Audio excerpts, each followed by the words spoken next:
Eva Chura is one of the magpies of the mountain. Living with their families in shacks in a gold shantytown in the Andes, these women make a living gleaning gold from rubble.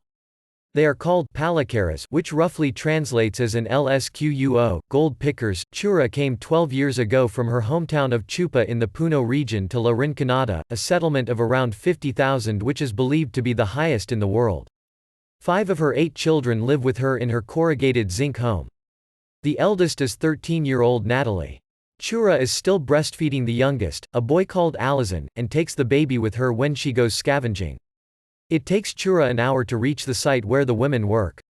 When they get there, they always sit down and chew coca leaves, light 2 cigarettes and LSQUO, for the saints, and drink a little anise for luck.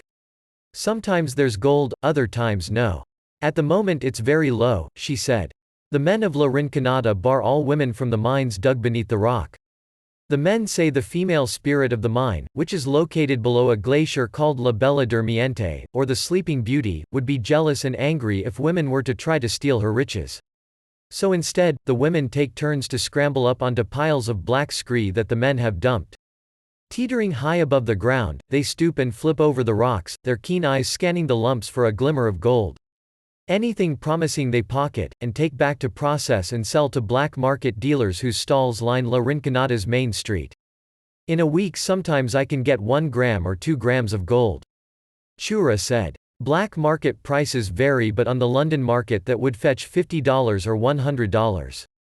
If I'm lucky it can sometimes be 20 grams, but that's down to luck. The quantities each woman collects are tiny, but thousands of them are looking. Some estimates say there are more than 15,000 palacaras in Peru.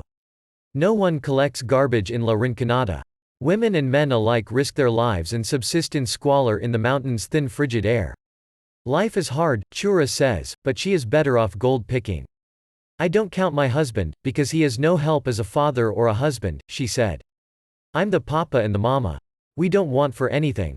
We have everything. She does get troubled, especially by the fact she has no support if ever anyone in the family falls sick. It is very sad to live with garbage and dirt, washing in the cold, with water from the mountain.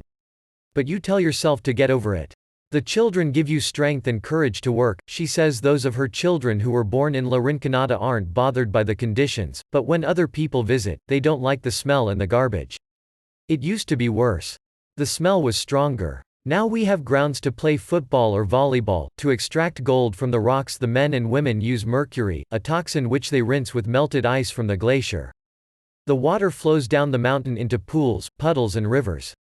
The water used in mining is just dumped, and all the communities downstream, which are strictly farming areas, receive polluted water to support their livestock and crops, said Federico Chavarri, environmental crimes prosecutor for the region.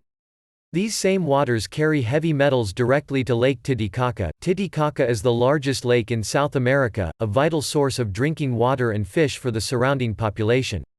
Waste from gold processing adds to pollution by runoff from surrounding cities and untreated sewage. In 2012, a German non-profit, the Global Nature Fund, named it the world's most threatened lake of the year. The fragments of gold these people produce have, at least in the past, made their way into supply chains of firms including phone makers and jewelers. In 2018, a Swiss refinery that had been taking the metal for years stopped after Peruvian prosecutors alleged the company that collected it was a front for organized crime. Now, Chura and others in La Rinconada say the gold supply is running out in this area. It's not like it used to be. That's why so many ugly things happen, she said. Miners have been shot dead in the tunnels, young women are trafficked into brothels, fights are common. When police or other authorities come to town to try to enforce the law or restrict mining, they have been threatened by miners with the dynamite used to blast open the tunnels.